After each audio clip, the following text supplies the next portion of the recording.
Well, welcome back. I have a kind of a confusing topic when you first hear about it to address today, right now.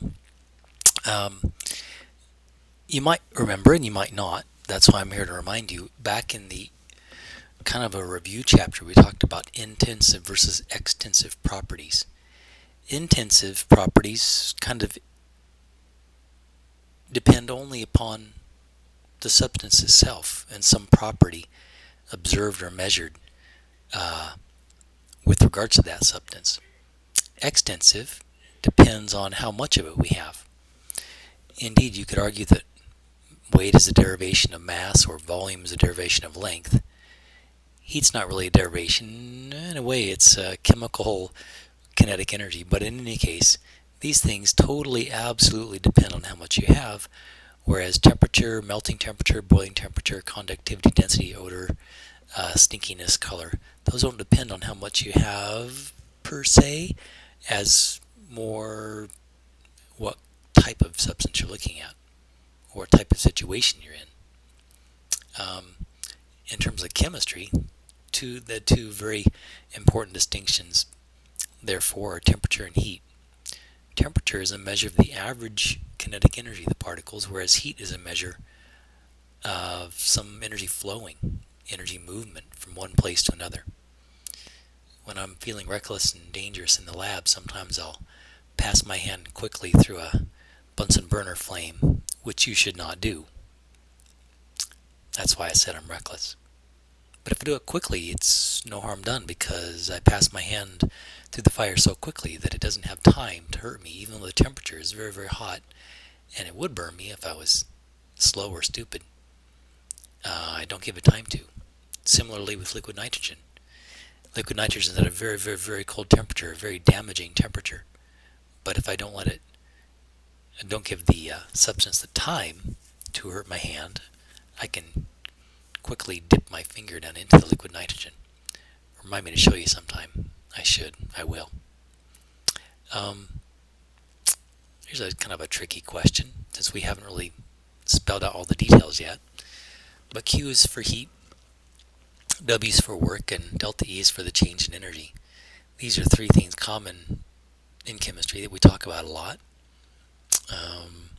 So what is a state function? Oh wait, I haven't defined that yet. I apologize. Along the lines of intensive versus extensive, we define state functions versus path functions. It's not exactly identical, but it's an analogy. In a state function, the quantity depends only on where you're at in that current situation, not how you got there. But a path function, as we'll see in a second, depends on how you got there. So it turns out that excuse me. It turns out that the change in energy from one point to another point is a total state function. So it is. But Q and W are not state functions. Q and W, or the calculations thereof, actually depend on how you get from where you were to where you're at. I even looked it up on Wikipedia. But the summary might be something like this. State functions like energy and enthalpy, which we haven't defined yet, but it's related to heat flow. Entropy, free energy, both of those you won't see till Gen Chem 2. Pressure of a gas, Chapter 7. Temperature, goes way back when. And volume. All these things are evidently independent of how you got there. You can measure them independent. Doesn't matter the history. Notice all these are capital letters. Interesting. These are small case letters. Path functions are almost always small case letters. Here's the terriblest, worstest, ugliest stick person you've ever seen.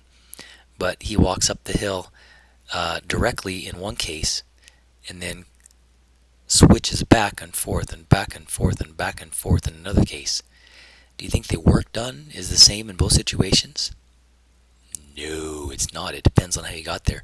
But is the energy difference between this lower level and this upper level the same, no matter how you get there? And the answer is yeah. So, intensive, extensive-ish. The most specific kind of work, one very common kind of work chemists talk about, is pressure volume work, where the pressure and volume are multiplied times each other, and it's quite possible that one or both are changing. Here's some system in state A and the same system in state B. How did I get from A to B? Well, in one case I took this path in red. In another case I can imagine taking this path in green. Is there a difference between the green path and the red path? Well, they end in the same place, but the red path certainly goes differently than the green path. And indeed, if I did this little integration, or considered a very, very small change in volume over a particular nearly constant pressure, as the dV grows smaller and smaller, I could integrate, if I knew this function, and add up that work. What? Calculus? Well, like I said, us chemists kind of shy away from calculus too much. The physicists and the engineers don't. I admire them for that. But if I integrate under the curve from path 1, integrate path 1 from pressure, the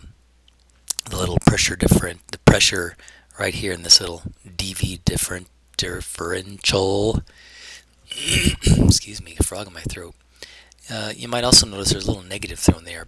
By definition, by convention, we could talk about that sometime, but physicists and chemists do that a lot. So the work is the total sum of the area under that curve. So the question would be then, is that different than W2? Is the path that I took in the red work, is the work done in taking the red path different than the work done in taking the green path? Well, I should say so. Looks like the work done in the green path is a lot less. The area under the curve is a lot less if I integrate it. All this area is less than this area under the curve. Interesting. Well, like I said, us chemists are simple-minded, so we shy away from that, and we say, what if the pressure was about constant? As we do things in the laboratory, either in a balloon or a bench top, the pressure stays about constant, about air pressure, 1 atmosphere pressure-ish. If that was about constant, wouldn't it be true that the area under the curve then is just the delta V, the change in volume, times the pressure, whatever that pressure is? Indeed it is. And that's our definition of, actually our definition of work. Oh, I forgot my negative. Darn. I gotta sneak a negative in there before I post this PDF. Oh, rats. Anyways, there's a negative, there's a negative, there's a negative. Choose your side, doesn't matter. Does it? No. Right, doesn't matter. Anyway, work is the negative of the pressure volume. Yeah. And I like this summary I found online too. Some brilliant physicist probably put it up there.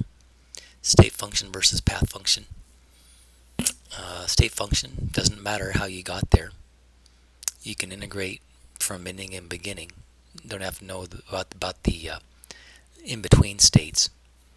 You can have multiple steps resulting in the same value based on a established state of system, not how you got there, and normally represented by a capital letter.